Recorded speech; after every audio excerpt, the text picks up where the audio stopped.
খবর শুনছেন দুর্গাপুর সংবাদ চ্যানেল থেকে। আজ 25 তারিখ জানাবো আজকে বাছাই করা 10টি গুরুত্বপূর্ণ তাজা খবর। শুরুতেই হেডলাইন্স। অনুব্রতর বাড়িতে নো এন্ট্রি 2 হেভিওয়েট তৃণমূল নেতা, তাহলে কি এবার বেভূমির নয়া সমীকরণ? পুজো শেষ না হওয়া পর্যন্ত সব ছুটি বাতিল পুলিশের, উৎসবের দায়িত্ব পালন করবেন উর্দিধারীরা। পুজোর আগেই পৌঁছে যাবে বাড়ি বাড়ি অভিষেকের বিরাট ঘোষণা, নেতাদের দিলেন বড় নির্দেশ। অস্বস্তি বাড়ল পদে, জুনিয়র ডাক্তারদের আন্দোলনকে সেলফিশ বললেন বেফাস বিজেপির বিধায়ক, বিস্ফোরক মন্তব্য করে বসলেন শ্রমিক। কেষ্ট দর্শন না করে কলকাতায় ফিরে গেলেন মুখ্যমন্ত্রী মমতা বন্দ্যোপাধ্যায়, তবে কি এর পেছনে রয়েছে অন্য কোনো উদ্দেশ্য? মালবাজার পৌরসভার প্রধান শপথকে বহিষ্কার করে দিল তৃণমূল। 120 কোটি টাকার দুর্নীতির অভিযোগে এমন সিদ্ধান্ত। ঘুমন্ত কিশোরীকে বাড়ি থেকে নিয়ে গিয়ে যৌন হেনস্থা। চুরির দায়ে মহিলাকে বিবস্ত্র করে বস্তায় ভরে গণপিটুনির অভিযোগ। চাপের মুখে কাটমানি ফেরত দিতে গিয়ে বিপাকে পঞ্চায়েত প্রধান, বিক্ষোভের মুখে পুলিশ রক্ষা করলেও ছিনিয়ে নেওয়ার চেষ্টা গ্রামবাসীদের। আজই বিজেপির কালীঘাট চলো অভিযান প্রস্তুতি নিয়ে প্রশ্ন দলের অন্দরেই। এতক্ষণ শুনছিলেন সংবাদের শিরোনাম, এবার আসছে বিস্তারিত সংবাদে। 18 মাস পর তিহার জেলের বাইরে অনুব্রত মণ্ডল মঙ্গলবার ভোর 5টায় দিল্লি থেকে বিমানের দমদম বিমানবন্দরে পৌঁছেছেন অনুব্রত। সেখান থেকে সোজা পৌঁছে যান নিজের বাড়িতে। অবশ্য বর্তমানের পর অনেক জায়গায় তাকে দাঁড়াতে হয়েছিল কর্মী সমর্থকদের অনুরোধে। অনুব্রত মণ্ডল বাড়িতে প্রবেশ করার পর ঘটে গেল একটি চাঞ্চল্যকর ঘটনা। অনুব্রত মণ্ডলের বাড়িতে প্রবেশের অনুমতি পেলেন না বোলপুরের বিধায়ক তথা মন্ত্রী চন্দ্রনাথ সিনহা এবং সিউড়ির বিধায়ক বিকাশ রায় চৌধুরী। সকাল থেকে অনুব্রত নিজপট্টির বাড়ি ঘিরে ছিল নিরাপত্তা। কর্মী সমর্থকদের ভিড়ে ঠাসাচ্ছিল তার বাড়ির আশেপাশের এলাকা। সমর্থকদের দিকে তাকিয়ে আবেগে চোখ দিয়ে জল গড়িয়ে পড়ে কেষ্টর। তার বাড়ির সামনে সকাল থেকে অন্যান্য নেতৃত্ববৃন্দের সাথে অপেক্ষা করছিলেন বোলপুরের বিধায়ক তথা রাজ্যের মন্ত্রী চন্দ্রনাথ সিনহা এবং সিউড়ি বিধানসভার বিধায়ক ও বীরভূম জেলা কোর কমিটির আহ্বায়ক বিকাশ রায় চৌধুরী। অনেকেই কেষ্টর ঘরে ঢুকতে পারলেও সেখানে প্রবেশের অনুমতি পেলেন না এই দুজন। তাদের ঢোকার সময় সরাসরি হাত নাড়িয়ে বারণ করে দিলেন খোদ কেষ্টই। সূত্রের খবর, রাজ্যের মন্ত্রী চন্দ্রনাথ সিনহা বিকাশ রায় চৌধুরীকে প্রবেশের অনুমতি দেওয়া হয়নি। পরিস্থিতির জেরে দেখা না করে ফিরে যান চন্দ্রনাথ সিনহা এবং বিকাশ রায় চৌধুরী। প্রিয় দর্শক, আপনি কোন জেলা থেকে আমাদের খবরটি শুনছেন অবশ্যই কমেন্ট করে জানাবেন। এবং আমরা আজ এই ভিডিওটার 7,000 লাইক এবং 5,000 সাবস্ক্রাইবার টার্গেট করছি। অনেকেই আমাদের খবর শুনছেন কিন্তু সাবস্ক্রাইব করছেন না, ভুলে যাচ্ছেন। তাই এক্ষুনি সাবস্ক্রাইব করে নিন। ফিরে আসছি পরবর্তী খবরে। আর কয়েকদিন তারপরে শুরু বাংলার সবচেয়ে বড় উৎসব দুর্গাপুজো। কয়েকদিনের মধ্যে বাংলা জুড়ে শুরু হয়ে যাবে সাজো সাজো রব। এই উপলক্ষে রাজ্য পুলিশের সমস্ত ছুটি বাতিল করা হলো। পুজোর সময় কলকাতা সহ রাজ্যে ব্যাপক জনসমাগম হয়, তাই প্রতি বছরের মতন এই বছরও পুলিশ কর্মীদের ছুটি বাতিল করল রাজ্য সরকার। আগামী 1 অক্টোবর থেকে 8 নভেম্বর পর্যন্ত ছুটি বাতিলের নির্দেশ দেওয়া হয়েছে। এই সময় রাজ্যে দুর্গাপুজো, কালী পুজো সহ একাধিক উৎসব থাকে। এই সময় রাজ্যে আইন শৃঙ্খলা যাতে বিঘ্নিত না হয় তাই জন্যই এমন সিদ্ধান্ত। রাজ্য পুলিশের এডিজি আইন শৃঙ্খলার পক্ষ থেকে ইতিমধ্যে এই মর্মে নির্দেশিকা জারি করা হয়েছে। তবে জানানো হয়েছে এই সময় জরুরি ভিত্তিতে ছুটি নেওয়া যেতে পারে। গত বছর পর্যন্ত পুজোর আগে অভিষেকের উপহার কর্মসূচি অনুষ্ঠিত হতো ডায়মন্ড হারবারের লোকসভার 7টি বিধানসভা কেন্দ্রে। সেখানে সাংসদ নিজে উপস্থিত থেকে পুজোর উপহার মানুষের হাতে তুলে দিতেন। এবছর উপহার দেওয়ার এই পদ্ধতিতে বদল আনা হয়েছে। অভিষেকের নির্দেশে দলের স্থানীয় নেতারা ডায়মন্ড হারবার এলাকায় আম জনতার বাড়ি বাড়ি গিয়ে উপহার পৌঁছে দিয়ে আসছেন। পুজোর আগে সাংসদ অভিষেক বন্দ্যোপাধ্যায়ের দেওয়া উৎসবের উপহার পৌঁছল ডায়মন্ড হারবারবাসীর ঘরে ঘরে। অভিষেকের উপহারের ডালি স্থানীয় নেতা কর্মীরা দায়িত্ব নিয়ে সাধারণ মানুষের বাড়ি বাড়ি পৌঁছে দিচ্ছে। পুজো সকলের এই কথা ভেবে উৎসবের উপহারের উদ্যোগ নিয়েছেন ডায়মন্ড হারবারের সাংসদ। উৎসবের উপহার পেয়ে খুশি আম জনতা। বিধানসভা ভিত্তিক উপহার পৌঁছে যাবে প্রত্যেক বুথে বুথে। এরপর বুথের দায়িত্বে থাকা নেতারা নিজেদের সুবিধা মতো যত দ্রুত সম্ভব সেই উপহার পৌঁছে দেবেন সাধারণ মানুষের কাছে। তৃতীয়বারের জন্য সাংসদ হওয়ায় এবারে জুন মাসে আমতলার দলীয় কার্যালয়ে ভোটারদের ধন্যবাদ জানাতে বৈঠক করেছিলেন অভিষেক। সেই বৈঠকে ভোটারদের ধন্যবাদ জানাতে গিয়ে তিনি প্রশ্ন তুলেছিলেন নেতাদের থেকে, মঞ্চের উপরে কেন উপহার নেবেন সাধারণ মানুষ?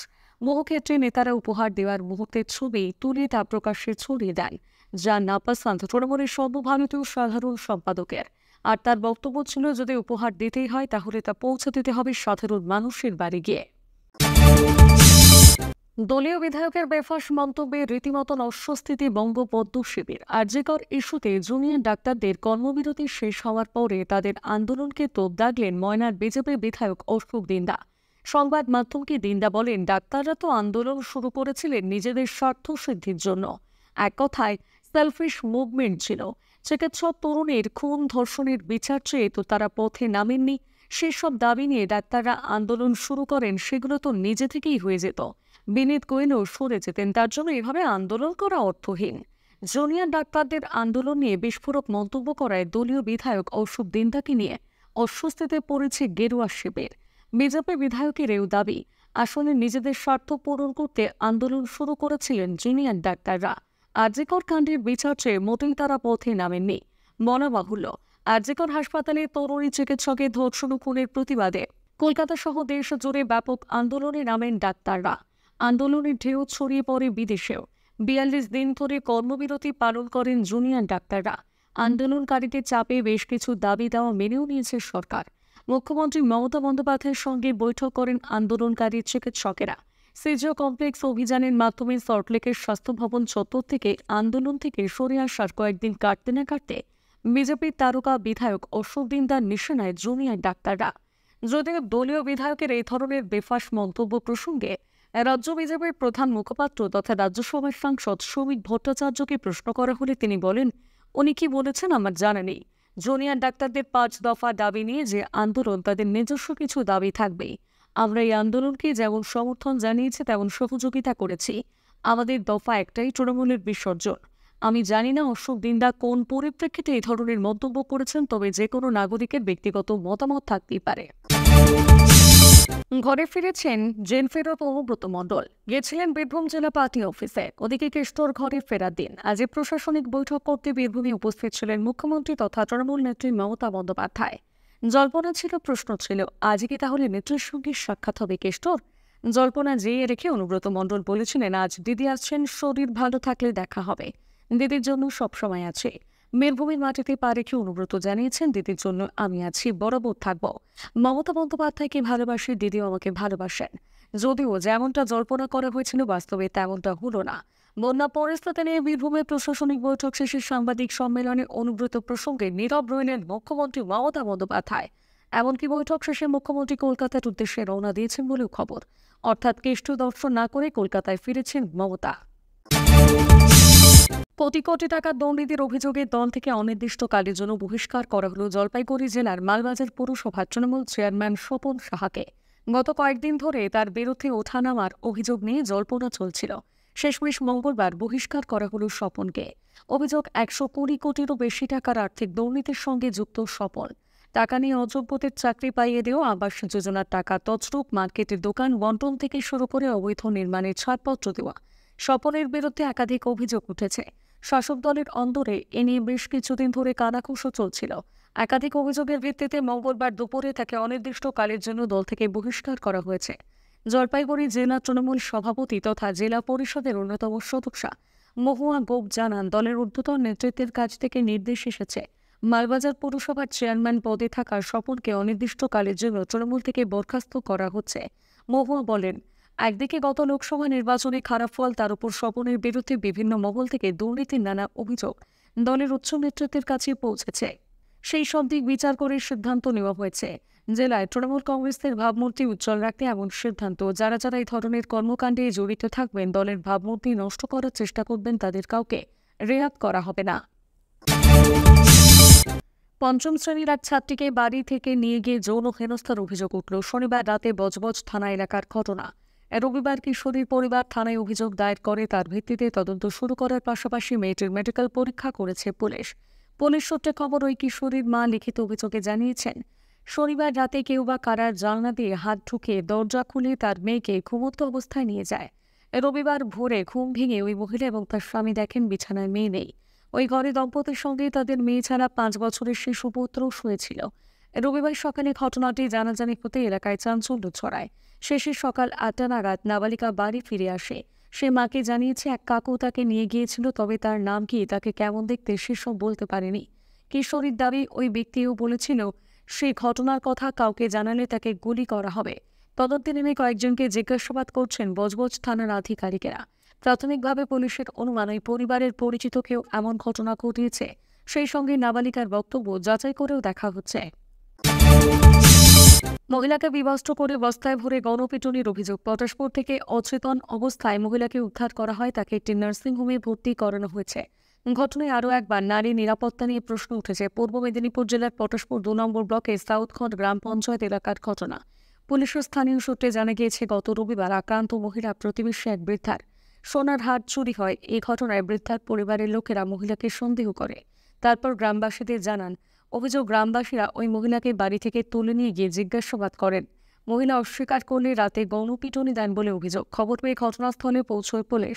অচৈতন্য অবস্থায় মহিলাকে উদ্ধার করা হয়। জেলা পুলিশের পক্ষ থেকে আধিকারিকরা নার্সিংহোমে গিয়ে নির্যাতিতার সঙ্গে কথা বলেন পরিবারের সদস্যদের সঙ্গেও। জানা যাচ্ছে, যে বাড়িতে সোনার হার চুরি হয়েছে সেখানে আক্রান্ত মহিলার মেয়ে টিউশন পড়তে যায়। রবিবার হওয়ার কারণে সেদিন তার মেয়ে টিউশন পড়তে যায়নি। ওদিন বিকেল 4:30 নাগাদ গ্রামবাসীরা অভিযোগ করেন তিনি নাকি সোনার হার চুরি করেছেন। এরপর অত্যাচার চলে বলে অভিযোগ। ঘটনার পর থেকে অভিযুক্তরা গা ঢাকা দিয়েছে। পুলিশ অভিযুক্তদের শনাক্ত করার চেষ্টা করছে। প্রধানমন্ত্রী আবাস যোজনার ঘর পাইয়ে দেওয়ার নাম করে নিয়েছিলেন কাটমানি, নিয়েছিলেন খোদ পঞ্চায়েত প্রধান। দলের কোপের মুখে পড়ে তিনি আবার টাকা ফেরত দেওয়ার চেষ্টা করলেন, কিন্তু শেষ রক্ষা হলো কোথায়? সবাইকে টাকা দিতে না পেরে পড়লেন চরম বিক্ষোভের মুখে। এলো পুলিশ প্রধানকে নিয়ে যাওয়ার চেষ্টা করলেও ধাওয়া করল গ্রামবাসীরা। চাঞ্চল্যকর ঘটনা উত্তর দিনাজপুর জেলার ইসলামপুর ব্লকের কলমাগাঁও সুজনী গ্রাম পঞ্চায়েত এলাকায়। অভিযোগ, তৃণমূল কংগ্রেস পরিচালিত এই গ্রাম পঞ্চায়েতের প্রধান নুরি বেগম প্রধানমন্ত্রী আবাস যোজনার ঘর দেবেন বলে প্রায় কয়েক শতাধিক উপভোক্তাদের কাছ থেকে 10,000-এরও বেশি টাকা কাটমানি হিসেবে নিয়েছিলেন, কিন্তু শেষ পর্যন্ত দিতে পারেননি ঘর। তৃণমূলের উপরতলায় তার বিরুদ্ধে অভিযোগ জমা পড়ে। ঘাসফুল শিবিরে ব্লক নেতৃত্ব তাকে প্রধান পদ থেকে ইস্তফা দিতে বলে দল থেকে বহিষ্কারের সিদ্ধান্ত নেয়, কিন্তু পদ ছাড়তে নারাজ প্রধান কোনোভাবে পঞ্চায়েত প্রধান পদ থেকে ইস্তফা দেননি তিনি। উল্টে এদিন তাকে সাধারণ মানুষের টাকা ফেরত দিতেও দেখা গিয়েছে। কিন্তু অনেকেই কাটমানির টাকা ফেরত না পেয়ে পঞ্চায়েত অফিসের সামনে বিক্ষোভ দেখাতে শুরু করে দেয়। প্রধানকে আটকে দেয় বিক্ষোভকারীরা। উত্তেজনার খবর পেয়ে ঘটনাস্থলে আসে পুলিশ বিক্ষোভের মাঝে প্রধানকে বের করে নিয়ে যাওয়ার চেষ্টা করে, কিন্তু পিছু নেয় বিক্ষোভকারীরা, পাল্টা প্রতিরোধ করে পুলিশ। রাজ্য সরকারের ওপর আরও চাপ বাড়াতে চলেছে পদ্ম শিবির। বুধবার রয়েছে বিজেপির কালীঘাট চলো কর্মসূচি। আদতে হাজরায় সভা, থাকছেন দলের বিভিন্ন স্তরের নেতারা। তবে এই সভার জন্য আদালত পর্যন্ত গড়িয়েছে জল। শেষ পর্যন্ত দুপুর 2টা থেকে বিকেল 5টা পর্যন্ত কর্মসূচির অনুমতি দিয়েছে কোর্ট। 200 চেয়ারের অনুমতি মিলেছে বলে বিজেপির সূত্রে খবর। কর্মসূচি ঘোষণা হয়েছিল 16 সেপ্টেম্বর ধর্মতলা ধর্ণা মঞ্চের শেষ দিন। তারপর থেকে অভিযানকে কেন্দ্র করে নানাবিধ চাপানোতর চলছিল। সূত্রের খবর, এই কর্মসূচির প্রস্তুতি নিয়ে প্রশ্ন উঠছে বিজেপির অন্তরে।